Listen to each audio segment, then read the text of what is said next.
जय हिंद। स्वागत है आप सभी का हमारे YouTube चैनल ओमेगा मैथमेटिक्स में। हम लोग जैसा कि हेडिंग आप देख रहे हैं JSSC PGT यानी post graduate trained teacher competitive exam 2022 का नोटिफिकेशन, साथ ही साथ फॉर्म का डेट, फॉर्म फिलअप का डेट सारा हम लोगों के सामने है। तो मैथमेटिक्स का हम लोग का पीजीटी एग्जाम होने वाला है, वैकेंसी हमारे सामने है, तो हम लोग उसका तैयारी, उसका सिलेबस किस प्रकार से करेंगे, आज के वीडियो में हम उसके सिलेबस के बारे में जानेंगे। साथ ही साथ इसके आगे का तैयारी हम किस प्रकार से करेंगे, हमारे पास कितना कम वक्त है, हम सिलेबस को समझेंगे और उसी के अकॉर्डिंग आगे बढ़ेंगे। क्योंकि सिलेबस बहुत बड़ा है, तो अभी से अगर हम तैयारी करते हैं तो कहीं ना कहीं एग्जाम आते आते हमारा कंप्लीट रूप 2-3 रिवीजन ताकि हो जाए स्टूडेंट्स का, तो कोई तरह का परेशानी ना हो। तो देखिए, आज हम लोग शुरू करते हैं सिलेबस। तो देखिए सिलेबस क्या है हमारा पीजीटी का। तो नाम है पोस्ट ग्रेजुएट टीचर, तो आपको सिलेबस ग्रेजुएशन और पोस्ट ग्रेजुएशन का होगा। आपका सिलेबस ऐसा नहीं कि इंटर का रहेगा, लेकिन inter IAC intermediate of science वो बेस आपका बनाएगा, तो आप उसको भी पढ़ें और हमारा चैनल को सब्सक्राइब कीजिए, तो आपको हर तरह का इंटरमीडिएट स्तर का भी वीडियो आपको मिलेगा अगर कहीं भी किसी तरह से वैसे फंक्शन, क्योंकि बहुत सारे टॉपिक हैं। तो देखिए क्या है सिलेबस, थोड़ा सा उसको समझ लेते हैं। तो हमारा सिलेबस 15 यूनिट में डिवाइड है, 15 यूनिट। तो 15 यूनिट जो है वो लगभग आप ऐसा मान के चलिए कि आपका पूरा ग्रेजुएशन और पोस्ट ग्रेजुएशन का कुछ हिस्सा, लेकिन ग्रेजुएशन का मान के चलिए कि 80% के आसपास आपका पूरा ग्रेजुएशन का सिलेबस है, जो सेमेस्टर में या पहले पार्ट 1 पार्ट 2 जिस समय हुआ करता था उस समय, या अभी सेमेस्टर सिस्टम जो है उस समय के ही सिलेबस को आधार रखकर किया गया है। क्या है कि कुछ ऐसे भी सिलेबस हैं जो आप ग्रेजुएशन में नहीं पढ़े होंगे। कारण क्या है कि आप जब ग्रेजुएशन में होंगे तो बहुत सारे ऑप्शनल पेपर रहते थे, जैसे डिसिप्लिन स्पेसिफिक इलेक्टिव में हम लोग उस पेपर को आपको चुनना होता था, सिलेक्ट करना होता था। तो अगर आप किसी दूसरा चीज को सिलेक्ट कर लिए तो कुछ छूट गया, तो वो भी यहाँ इंक्लूड है। तो अल्टीमेटली आपका सिलेबस 80% 85% के आसपास ग्रेजुएशन का है और पोस्ट ग्रेजुएशन का है। तो पूरा सिलेबस स्टैंडर्ड है। तो सबसे पहले देख लेते हैं क्या है। तो सबसे पहला unit 1 linear algebra. Linear algebra जो है आप आगे पढ़े होंगे। इसमें क्या है, लीनियर अलजेब्रा में जो अलजेब्रा होता है उसका लीनियर अलजेब्रा में हम लोग वेक्टर स्पेस, वेक्टर सब स्पेस, यहाँ थोड़ा इजी की बात यह है कि इसमें मैट्रिक्स का रोल बहुत इंपॉर्टेंट होता है। तो मैट्रिक्स से रिलेटेड जितना मैट्रिक्स, कैलीज हैमिल्टन थ्योरम हो गया, रैंक निकालना हो गया मैट्रिक्स का, ये बहुत इंपॉर्टेंट है concept. System of linear equation को सॉल्व करना, साथ ही साथ क्वाड्रेटिक फॉर्म। तो ये जो टॉपिक्स हैं लीनियर अलजेब्रा के अंतर्गत, यहाँ से 1-2 क्वेश्चन मैट्रिक्स है। इसी वजह से क्या है कि 2-3 क्वेश्चन के आसपास 3 क्वेश्चन तो मेनली आप मान के चलिए कि 100% रहेगा। वेक्टर स्पेस से सब स्पेस हो या बेसिस डायमेंशन, ये सारे, लेकिन बेसिस डायमेंशन बहुत इंपॉर्टेंट टॉपिक है। वो सबसे ज्यादा बेस उसका बनता है रैंक पे, और रैंक मैट्रिक्स जब तक आप जानेंगे तब। तो लीनियर अलजेब्रा का ये पार्ट हो गया। उसके बाद हमारा आता है कैलकुलस। देखिए कैलकुलस में आप क्या है, कैलकुलस में ऐसा नहीं कि कैलकुलस आप तो समझ रहे हैं कैलकुलस क्या है। तो उसमें हम लोग रियल नंबर, ठीक है, और उसके बाद सीक्वेंस सीरीज, और हमारा क्या है लिमिट, कंटिन्यूटी, डिफरेंशिएबिलिटी, इंटीग्रेशन। तो यहाँ आप double integral, triple integral, volume, है ना, ये सारी चीजें हैं। मतलब आप कैलकुलस स्कूल वाला इंटरमीडिएट का कैलकुलस का हम बात नहीं कर रहे हैं। आप ग्रेजुएशन में कैलकुलस पढ़े, 2 तरह का, डिफरेंशियल कैलकुलस, इंटीग्रल कैलकुलस। आप सेमेस्टर 1 में पढ़े होंगे डिफरेंशियल कैलकुलस, इंटीग्रल कैलकुलस भी पढ़े होंगे। एडवांस डिफरेंशियल कैलकुलस भी आप पढ़े हैं, मेरे ख्याल से सेमेस्टर 3rd में या 4th में होगा।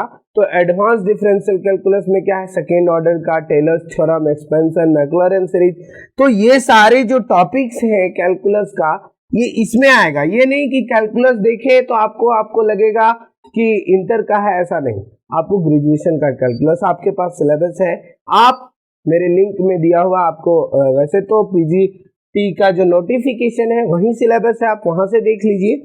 नेक्स्ट एनालिटिक ज्योमेट्री, तो एनालिटिक ज्योमेट्री, आप ज्योमेट्री जान ही रहे हैं। एनालिटिक ज्योमेट्री में क्या है कि ज्यादातर सिलेबस आपका जो आप पढ़े हैं जिसमें हम लोग देखते हैं ट्रांसफॉर्मेशन, जो सेमेस्टर 1 में हमारा था कि कहाँ से ओरिजिन से शिफ्ट करवाना, या फिर अन्य क्वाड्रेंट ज्योमेट्री से रिलेटेड टॉपिक्स एनालिटिक ज्योमेट्री में है।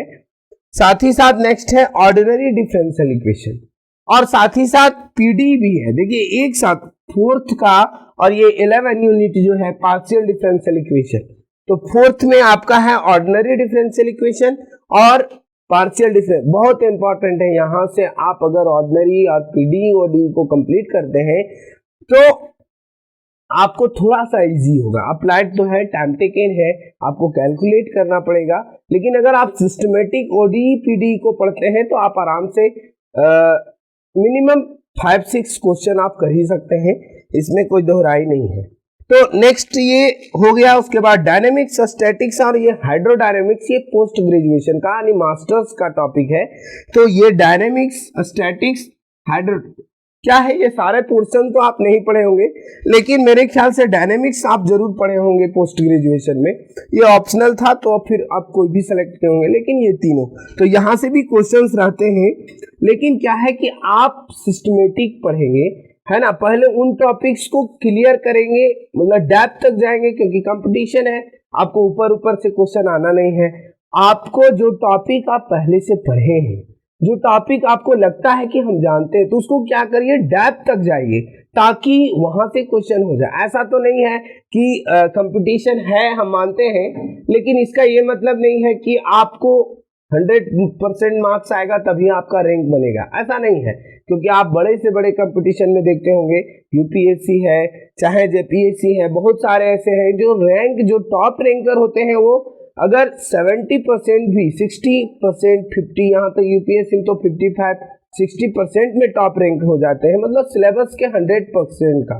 तो आपको क्या करना है कि उन टॉपिक्स पे फोकस पहले करना है, उन यूनिट्स पे पहले फोकस करना है जो आप अपने कोर्स को पढ़ते समय, आप ग्रेजुएशन जब पढ़ रहे होंगे, आप पोस्ट ग्रेजुएशन जब पढ़ रहे होंगे, उस समय जो इजी आपको लगा है, आपके माइंड में है, थोड़ी बातें तो आपके माइंड में, क्योंकि आपका सब्जेक्ट है, आपने ऑनर्स लिया था तो आप तो पढ़े ही होंगे।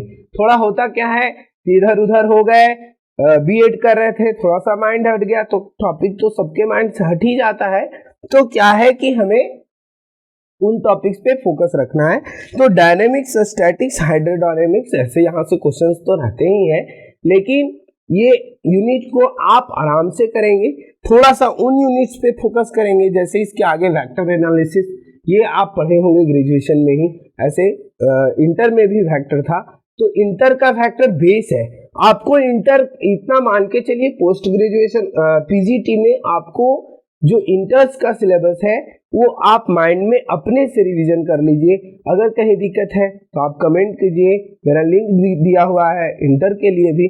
तो लेकिन यहाँ क्या है, scalar triple product, vector triple product, उसके आगे वेक्टर कैलकुलस में आप डिफरेंशिएशन, इंटीग्रेशन, यानी जितना आप वेक्टर में कैलकुलस में करते हैं उतना वेक्टर कैलकुलस में भी होता है। तो वेक्टर एनालिसिस में वेक्टर कैलकुलस का पार्ट है।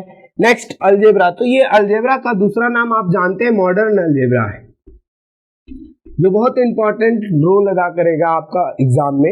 यहाँ से आप आराम से क्वेश्चंस कर सकते हैं, जिसमें मॉडर्न अलजेब्रा में आप पढ़े ग्रुप, रिंग, है ना, ग्रुप हो गया, सब ग्रुप हो गया, साइक्लिक ग्रुप हो गया, इसके अलावे आप normaliser, centraliser, normal group, quotient group, homomorphism, isomorph, ऐसे तो टॉपिक इतना है ही कि हम लोगों को क्या लगेगा कि कहाँ से क्वेश्चंस आने हैं, तो आप सिस्टमेटिक वे में धीरे धीरे क्या करिए कि समय आने से पहले, एग्जाम आने से पहले अभी से आप लग जाइए। वैसे तो आपका नोटिफिकेशन पहले से है, तो आप क्या करिए कि धीरे धीरे आगे बढ़ते जाइए। तो मॉडर्न अलजेब्रा भी हमारे लिए बहुत स्कोरिंग पेपर होने वाला है। इस यूनिट से हम आराम से क्वेश्चंस कर सकते हैं। नेक्स्ट कॉम्प्लेक्स एनालिसिस, ये भी देखिए कॉम्प्लेक्स एनालिसिस आप सेमेस्टर 6 में पढ़े होंगे। यहाँ तक कि कॉम्प्लेक्स एनालिसिस का कुछ पोर्शन पोस्ट ग्रेजुएशन का है, तो बहुत सारे थ्योरम्स जो लास्ट सेमेस्टर में आप ग्रेजुएशन में पढ़े हैं वो पोस्ट ग्रेजुएशन में भी है।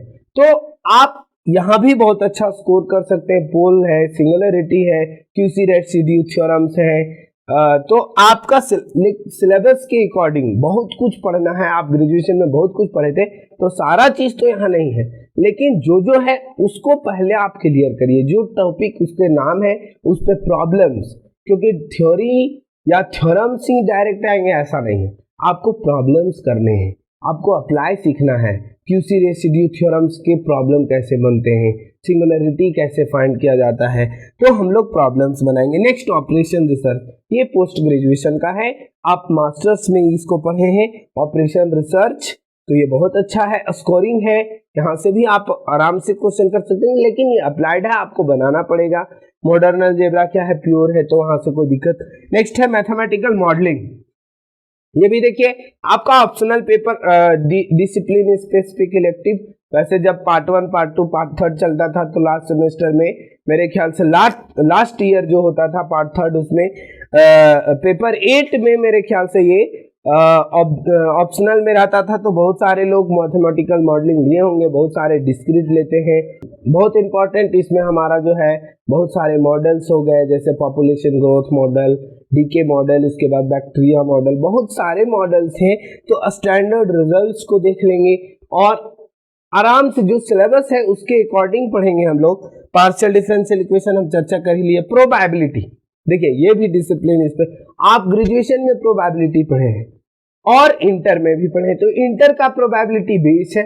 यहाँ आपको प्रोबेबिलिटी क्या है कि ग्रेजुएशन का है, ज्वाइंट प्रोबेबिलिटी डिस्ट्रीब्यूशन, मास जो है मास डेंसिटी हो गया। तो बहुत सारे टॉपिक्स हैं।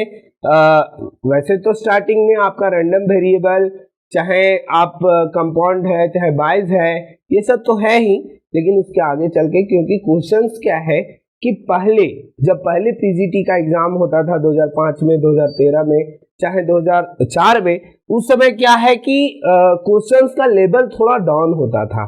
लेकिन अभी जो हाल फिलहाल में 2016 में एग्जाम हुआ था पिछला, उसका आप क्वेश्चंस देखेंगे तो कहीं ना कहीं वो स्टैंडर्ड है।